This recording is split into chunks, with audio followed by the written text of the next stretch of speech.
27ویں آئینی ترمیم ریاست پاکستان اور اس کے متفقہ آئین کے خلاف بہت بڑی سازش ہے۔ طاقت کا توازن یک طرفہ کر کے ملک میں بچی کھچی جمہوریت کے تابوت میں آخری کیل ٹھونکی جا رہی ہے۔ یہ ترمیم اسلامی جمہوریہ پاکستان کو جمہوری اور اخلاقی دونوں اعتبار سے صدیوں پیچھے دھکیل دے گی اور جمہوریت و ریاست کے دو اہم ترین ستونوں عدلیہ اور مقننہ کی آزادی پر کاری ضرب ثابت ہوگی، جس سے عدلیہ مکمل طور پر معطل اور مقننہ کمزور ہوگی۔ دنیا کے تمام مہذب ممالک میں عدلیہ آزاد، ججز اپنے فیصلوں میں خود مختار اور عدالتیں حکومت یا کسی بھی بااثر شخص کے اثر سے پاک ہوتی ہیں تاکہ عوام کو بلا جھجک انصاف کی فراہمی ہو سکے۔ علاوہ ازیں ریاستی اداروں کے مابین توازن قائم رکھنے کے لیے ہر ادارہ اپنی حدود کا پاس رکھتا ہے اور خواہ اپنی جگہ کتنا ہی طاقتور اور مضبوط ہو، دوسرے ادارے کے کار میں مداخلت نہیں کرتا، جس سے استحکام کا ماحول بنتا ہے اور طاقت کی کھینچا تانی میں وقت برباد نہیں ہوتا۔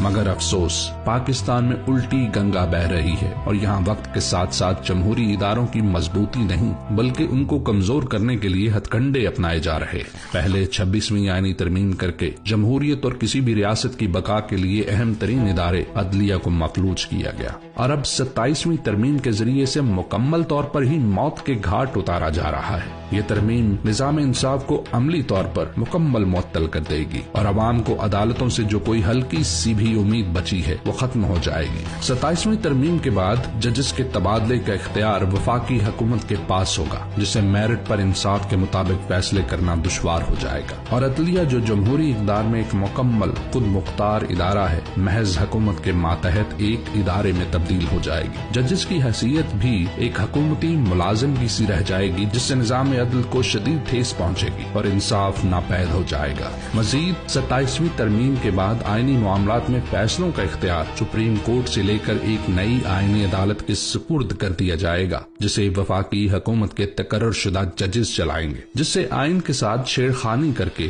اس کی روح کو متاثر کرنا بھی انتہائی آسان ہو جائے گا۔ اس ترمیم کے تحت مجسٹریٹس کی تقرری کا اختیار بھی عدالتوں سے لے کر وفاقی حکومت کے حوالے کر دیا جائے گا، جس سے بنیادی عدالتی ڈھانچے کی خود مختاری سلب ہوگی اور وفاقی حکومت کے عدلیہ پر دباؤ میں اضافہ ہوگا۔ بس اس ترمیم کی منظوری سے پاکستان میں سیاسی تنازعات کا حل عدالت کے بس سے باہر ہو جائے گا، جس سے عدم استحکام کی فضا موجود رہے گی اور معیشت پر بھی اس ماحول کی بدولت مزید منفی اثرات مرتب ہوں گے۔ اسی طرح 27ویں ترمیم مقننہ اور صوبائی خود مختاری کے لیے بھی زہر قاتل ثابت ہوگی۔ اس ترمیم میں ایسی شقیں شامل کی گئی ہیں جس سے مقننہ میں موجود اپوزیشن اور حکومت کے طاقت کے توازن میں بھی بگاڑ پیدا ہو رہا ہے، جس سے جمہوریت کی روح متاثر ہونے کا خدشہ ہے، جیسا کہ الیکشن کمشنر کی تقرری کا عمل جو اپوزیشن اور حکومت کی برابر مشاورت سے طے پاتا تھا، ترمیم کے بعد وفاقی حکومت کے اس معاملے میں اختیارات میں اضافہ ہوگا، جس سے انتخابی عمل کی شفافیت شدید متاثر ہوگی،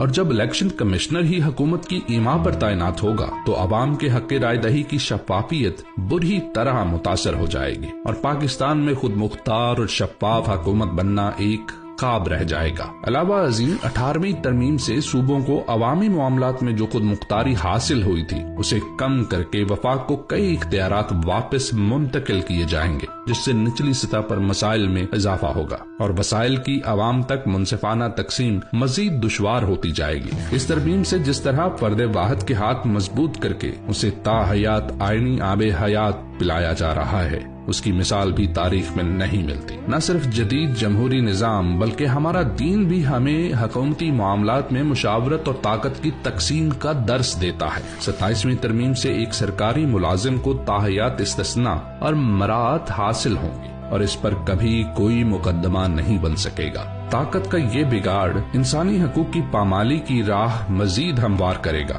یعنی بری فوج کا سربراہ جو کہ در حقیقت عوامی ٹیکس سے تنخواہ لینے والا ایک سرکاری ملازم ہے، اس حد تک طاقتور ہو جائے گا کہ چاہے وہ آئین سے انحراف کرے، کار سرکار میں مداخلت کرے یا لوگوں کو جبری اغوا، گمشدہ یا قتل کروائے، ملک کی کوئی بھی عدالت اس پر مقدمہ بنانے یا چلانے کی مجاز نہیں ہوگی اور وہ شخص تاحیات عوامی ٹیکس سے امارات کا بھی حقدار ہوگا۔ اس ترمیم کی منظوری کے بعد آرمی چیف کے عہدے سے برطرفی کے لیے صدر جیسا مواخذہ درکار ہوگا، جس سے ایک سرکاری ملازم کی حیثیت عوامی نمائندگان اور وزیر اعظم سے زیادہ بڑھ جائے گی، اور اس سے عوام کے حقیقی نمائندگان جو در حقیقت جمہوریت میں سب سے مضبوط افراد ہونے چاہیے، کمزور اور زیر دباؤ ہو جائیں گے۔ دیکھا جائے تو دنیا میں کوئی بھی ایسا جمہوری ملک موجود نہیں ہے جہاں آئین سے ایسا کھلواڑ کیا گیا ہو۔ آئین میں اگر ترمیم کی بھی جاتی ہے تو اس کا مقصد عوام کی فلاح ہوتا ہے، اور اس کا طریقہ کار با اختیار پارلیمان سے بحث مباحثے کے بعد اتفاق سے منظوری ہوتا ہے، نہ کہ ایک کٹ پتلی پارلیمان اور زور زبردستی سے آئین کا حلیہ بگاڑنا۔ کئی جنگوں اور فسادات کے بعد انسانی تہذیب میگنا کارٹا جیسے معاہدے پر پہنچی اور اداروں کی حدود کا تعین کر کے ایک ایسے معاشرے کو جنم دیا جہاں عدلیہ آزاد، عوامی حکومت با اختیار اور عسکری قیادت کا کام ملک کی سرحدوں کا دفاع بنایا گیا، اور یہی استحکام کا راستہ ہے۔ 27ویں ترمیم سے ملک میں چھائی اندھیری رات کو طول ملے گا، اور جمہوریت کا پاکستان میں 21ویں صدی میں وجود ایک سوالیہ نشان بن جائے گا۔